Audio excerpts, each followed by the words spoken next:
오늘은 이 말씀을 토대로 재앙을 기적으로 만드는 믿음이라는 제목으로 말씀드리겠습니다. 안젤라라고 하는 소녀가 있었습니다. 11살에 신경계통을 포함한 신체 무력증에 걸리게 되었습니다. 그녀는 걸을 수도 없었고 몸의 움직임도 지극히 한정된 부분만 가능했습니다. 의사들도 그녀에게 별로 희망을 갖지 않았습니다. 그녀는 평생 휠체어에서 보내야 하는 처지가 되었습니다. 하지만 11살의 소녀는 의지를 잃지 않았습니다. 그녀는 병원 침대에 누워서 자기 말을 들어주는 사람이면 누구에게나 나는 언젠가는 반드시 다시 걷게 되리라고 이야기했습니다. 그는 항상 자신이 걸어 다니는 모습을 머릿속으로 그리고 상상했습니다. 이것을 심리적으로는 시각화요법이라고 합니다. 그래서 치료에 도움이 된다기보다는 적어도 상상하는 그 시간만큼은 그녀에게 어떤 긍정적인 효과를 줄 수가 있었습니다. 그녀는 열심히 상상했고 그 속에서 걷고 또 달리는 꿈을 매일 꾸었습니다. 그런데 어느 날 안젤라가 침대에 누워서 최선을 다해서 자신의 두 발을 움직이고 있는 생각을 하는데 기적이 일어났습니다. 침대가 움직이기 시작했습니다. 침대가 이리저리 그 방을 움직여 다녔습니다. 안젤라는 흥분해서 소리쳤습니다. 이것 좀 봐요. 드디어 해냈어요. 난 해냈다고요. 내 몸이 움직였어요. 그가 소리를 치는 동안 병원에 있던 다른 사람들은 대피소로 뛰어갔습니다. 역시 사람들도 비명을 질렀습니다. 장비들은 바닥에 뒹굴고 유리 제품들은 산산조각이 났습니다. 바로 그날이 샌프란시스코 대지진이 일어난 날이었습니다. 그러나 사람들은 절대로 그 사실을 안젤라에게 말하지 않았습니다. 왜냐하면 그녀는 자신이 해내고야 말았다고 굳게 믿고 있었기 때문입니다. 그로부터 2해가 지난 다음에 안젤라는 다시 학교에 다니게 되었습니다. 물론 자신의 2 다리로 걸어서 목발이나 휠체어 따위는 필요 없게 되었습니다. 이 이야기의 후기에는 이렇게 기록이 되어 있었습니다. 생각해보라. 샌프란시스코와 오클랜드 일대의 대지를 뒤흔들 만한 강한 신념을 가진 사람이 하찮은 병 따위를 정복할 수 없겠는가? 인간에게 경험적인 것을 뛰어넘어서 가능하게 하는 힘이 있습니다. 현대인은 합리성을 강조하면서 매우 중요한 능력을 상실했습니다. 옛날 사람들이 과학이 발달하지 않아서 이런 능력에 매달릴 수밖에 없었지만 확실히 우리가 잃어버린 어떤 영역들을 가지고 있었습니다. 고대인들은 그런 능력을 현대인보다 더 잘 이용할 줄 알았습니다. 우리가 기도에 대해서도 우리는 골방에 앉아서 기도만 하나 밖에 나가 그 일을 실행해야지 라고 말하기도 합니다. 골방에 앉아서 기도만 하는 것이 한국교회의 안타까운 일 중에 하나이지만, 그렇다고 일만 하고 기도는 안 해도 된다는 역은 또한 아닙니다. 골방에 앉아서 기도하는 것도 중요합니다. 그것 없이는 우리가 경험한 것, 우리가 불가능하다고 생각하는 것들을 뛰어넘는 가능한 세계가 그려지지 않습니다. 우리가 그림이 그려져야지 라고 말하는 것이 바로 이런 것입니다. 새로운 그림이 있어야 새로운 세상을 현실로 만들 수도 있는 것입니다. 설계도 없이는 복잡한 작업을 엄두에 낼 수 없는 것이기도 합니다. 오늘 히브리서 11장은 믿음은 바라는 것들의 실상이요 보이지 않는 것들의 증거라고 합니다. 제가 아주 좋아하는 성경인데요. 보이지 않는 것, 나타나지 않은 것이지만 그것이 믿음 안에서 보여질 때 곧 현실로 나타나는 그림이 됩니다. 오늘 본문의 아브라함이 의롭다함을 받은 것은 무엇입니까? 그의 행위가 의로워서입니까? 아닙니다. 그가 아직 무엇을 이룰지 몰랐지만 하나님의 도시를 머리에 그리면서 그 바라는 것을 따라 움직인 것, 그래서 아브라함을 믿음의 사람이라고 부릅니다. 아직 현실은 아니지만 마음의 믿음으로 그려지는 대로 그의 이상에 그려지는 대로의 삶을 과감하게 살아간 것입니다. 그가 말년까지도 그런 증거들이 나타나지 않았습니다. 아들 하나를 얻는데도 100세에 얻었다, 그렇게 이야기합니다. 그가 바라던 그곳이 그에게 현실로 다가온 것은 모두가 100세가 훨씬 넘어서입니다. 거의 불가능한 나이, 모두가 포기할 나이까지 그는 끝까지 믿고 그 길을 갔다 하는 것입니다. 그러기에 아브라함은 믿음의 사람입니다. 하나님께서는 이것을 그의 의로움으로 인정하셨습니다. 선한 행위가 의가 아니라 그의 믿음을 보고 그것을 실행에 옮기는 것, 그것이 바로 의라는 것입니다. 바울의 핵심 교리는 의인론입니다. 그런데 이것은 의인, 의로운 사람이라는 의인론이 아닙니다.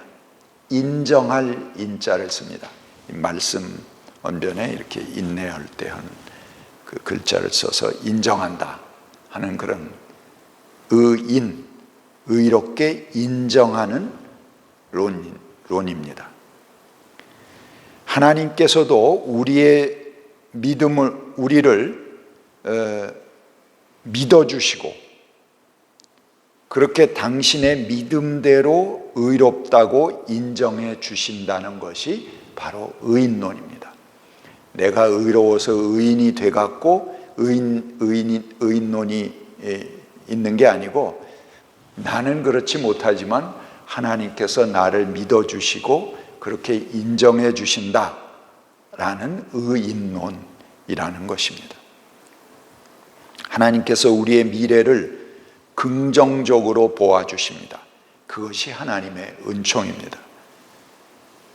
내 모양이 그렇게 선한 것이 없지만 그러나 하나님께서 그렇게 보아주신다는 것이 의인론입니다. 그것이 하나님의 은총의 내용입니다. 부모가 자식을 사랑하는 것이 자기 자식이 가장 뛰어나거나 도덕적으로 우수하기 때문에 자식을 사랑하는 것이 아닙니다. 남보다 뒤처지는 것이 있더라도 그를 믿어주고 그를 손잡아주고 기다려줍니다. 그것이 사랑입니다. 우리의 믿음은 무엇입니까? 하나님 안에 있는 미래를 오늘 우리의 현실로 받아들이고 그렇게 살아가는 것. 그것이 우리의 믿음입니다. 하나님께서 나의 존재를 바꾸어 놓으신 그 하나님의 미래를 받아들이고 인정하는 것이 오늘 우리의 믿음입니다. 나의 새로운 모습, 새로운 존재를 내가 감사함으로 받아들이는 것이 믿음이라는 것입니다. 지금 경험하고 보고 있는 모든 것이 드러나지 않은 것에서부터 생겨났다고 합니다. 새로운 세계의 첫 자리에 믿음이 있습니다. 사람들은 지금 주어져 있는 것만 생각하고 앞이 꽉 막힌 조건 안에서 절망하고 주저앉습니다. 그러나 새로운 것은 지금 드러나 있는 것에 있지 않다. 지금 보이지 않는 어떤 것으로부터 시작된다. 아직은 나타나지 않았지만 그것이 바로 내가 바라는 것이고 희망하는 것, 그것을 그대로 살아간다 하는 것이 믿음의 생활입니다. 믿음은 바라는 것을 현실로 이끄는 힘이고 기적입니다.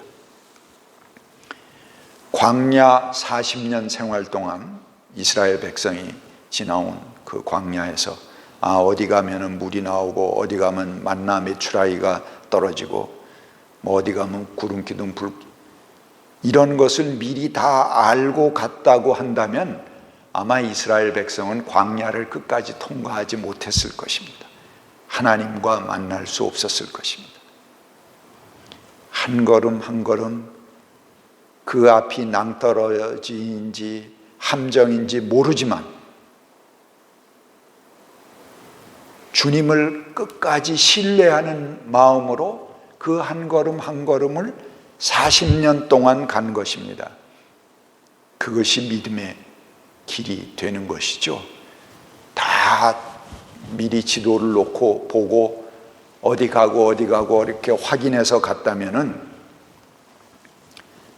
아마 그들은 지루해서 40년 견디지 못했을 것입니다. 그것이 믿음입니다. 주님을 믿는 의리입니다. 우리는 의리를 건달들의 용어로 뺏겨 버렸습니다. 그러나 서로 끝까지 믿어주는 의리는 사람을 또 그 공동체를 다시 일으켜 줄 것입니다. 믿음의 길은 보이지 않는 것을 걸어갈 때 우리 앞에 그 길을 열어줍니다.